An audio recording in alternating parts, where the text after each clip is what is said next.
When your ASUS BR Series laptop powers up but only shows a black screen, these repair methods can resolve the problem. Learn how to fix startup issues, recover Windows, and restore important system files. A lot of errors pertain to this problem, and we're going to go ahead and jump into what should hopefully be a pretty straightforward process, guys. And we're going to go ahead and jump right into it. So first thing I'd recommend doing would be to actually go ahead and boot to the troubleshooting utility on Windows 11. So if you do a hard power off 3 times in a row, Windows should automatically attempt to launch the startup repair utility. And if it doesn't find anything, it will give you the option to select advanced settings, in which case it will take you to a screen that looks like this. Now, if it does not take you to a screen that looks like this, or you're unable to get to that, you can also download the Windows 10 Media Creation Utility, or Windows 11. They probably will make a creation utility for Windows 11 at some point. And it doesn't really matter, you can actually run the Windows 10 utility on Windows 11 as far as I'm aware. And you should be able to run the troubleshooting utilities built in within it. So you just would go ahead and download it to an ISO file and then burn it to a DVD or USB. It'd have to be about 4 gigabytes or more. It couldn't be a small USB flash drive, and it couldn't be a CD. It'd have to be a DVD. And then you boot your computer from it. So depending on the computer manufacturer, you'd have to tap a different key on your keyboard in order to launch that menu, in order to select what boot drive you want to go off of. So it could be anything between the escape key, F2, F8, F12, for example. And those are the function keys on the top of your keyboard. So you may have to just do a little bit of trial and error. Shouldn't take you more than a couple minutes. Googling it would probably be best before you even begin.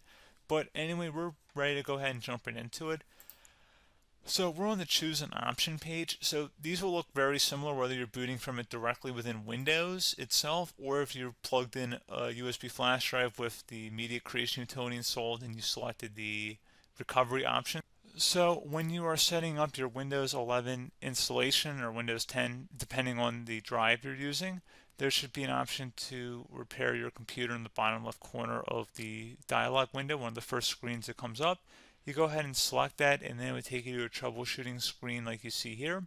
And you want to go ahead and select troubleshoot, reset your PC, or see advanced options. And then there are going to be a whole bunch of options in here that we're going to explore in today's video. The first one, we're going to actually go underneath advanced options and then select startup repair, fix problems that keep Windows from loading. So go ahead and select that first.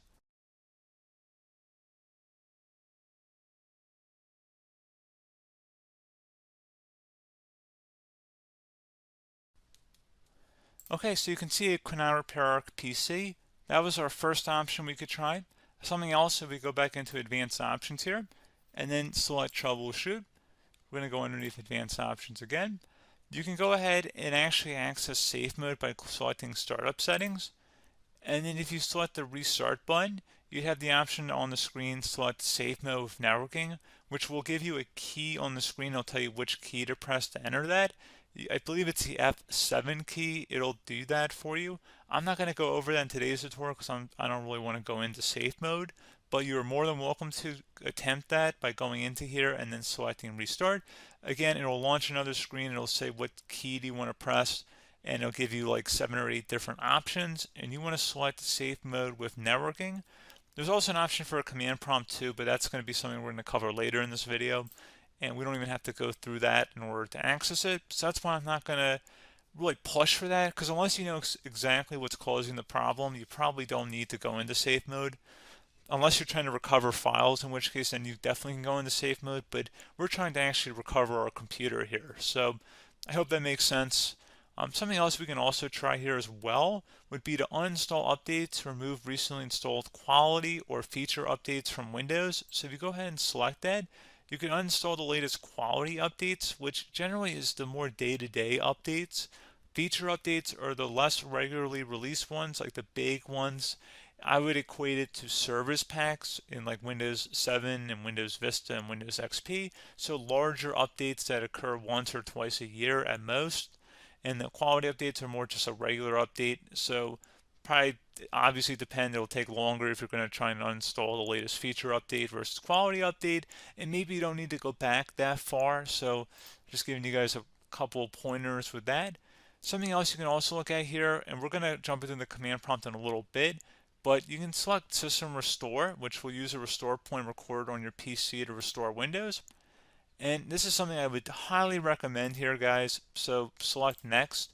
Assuming you have a restore point saved on your computer, you go ahead and select the most recently created one, and you'll select Next, and then you'll select the drive. You shouldn't actually have to select the drive. You can scan for affected programs, but we're going to keep it all default here, and then we're going to select Finish. So once started, system restore cannot be interrupted. Do you want to continue? I think we're going to select yes. I don't think we have anything better to do on our computer right now, so just give it a moment here to initialize. It will take a couple minutes to run, obviously depending on how large your hard drive is and how much is saved on the system restore point. So just give it a couple minutes here.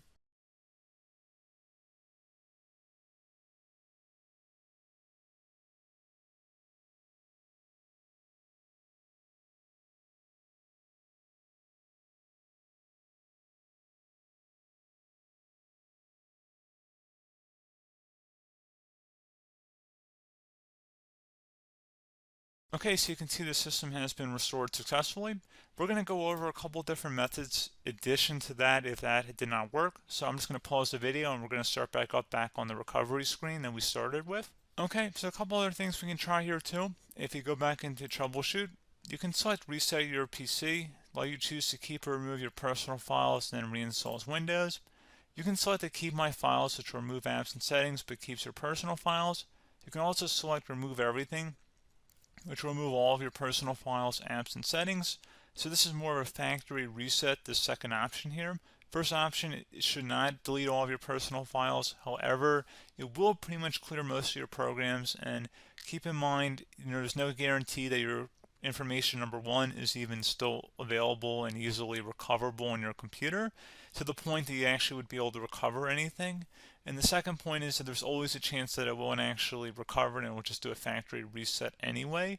So there's no guarantee that actually would keep your files anyway. So I would recommend trying to get a recovery tool and backing that up first before selecting it anyway. But again, those are a couple of different options. And then something else you can try here if you go back to the choose an option. Another option, if you go underneath choose an option and select troubleshoot, advanced options, and now select where it says command prompt. Okay, so the first thing we should do is type our main hard drive here. In most cases, it should be the C drive. So you just do a C colon and then hit enter on your keyboard. So once you're underneath the C drive, we're going to type in dir and then hit enter on your keyboard. It should have program files, users, and Windows all in there. That's how you know you're in the right directory.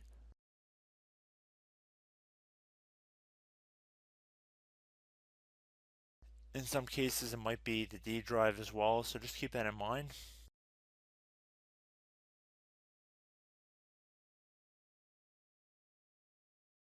Next thing we're going to do is type in cd space / Windows / system 32 / config,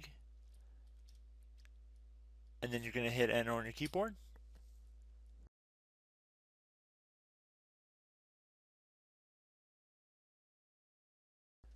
So now you're going to type md space backup. If you've seen other tutorials, it might also say to put down md backup. That's because the backup name is pretty common when you want to back something up.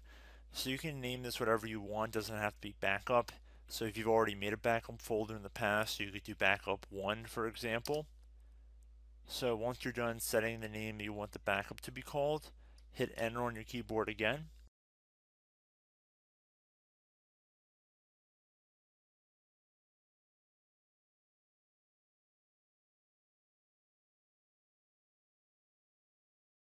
At this point you want to type copy, C-O-P-Y, space, then you want to do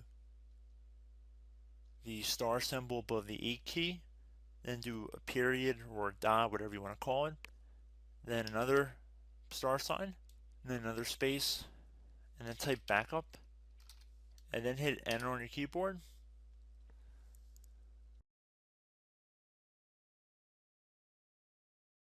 Now you want to type cd reg back, REGBACK,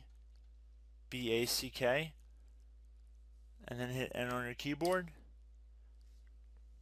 So now that we are under the reg back, so now you want to type DIR again, and then hit enter.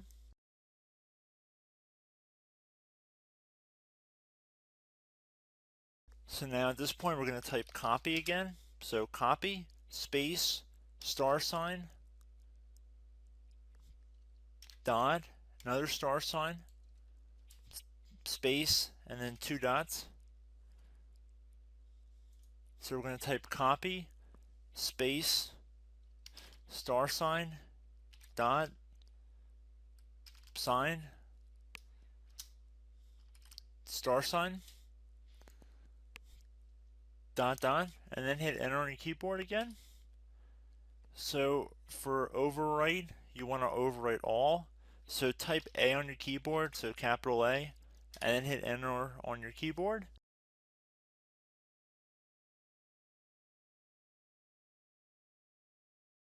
So at this point, you should be good to go. You can close out of the command prompt window, and if you accidentally continue to Windows 10, you should be all set. So I hope one of these 3 or 4 different methods we went through in this tutorial helped you guys out. Again, I'm not sure if you guys heard me earlier, but try to go back into your safe mode if possible and uninstall any programs you know might be conflicting with the Windows startup if you can get into safe mode. So just keep that in mind. Something very simple like that could be blocking up everything.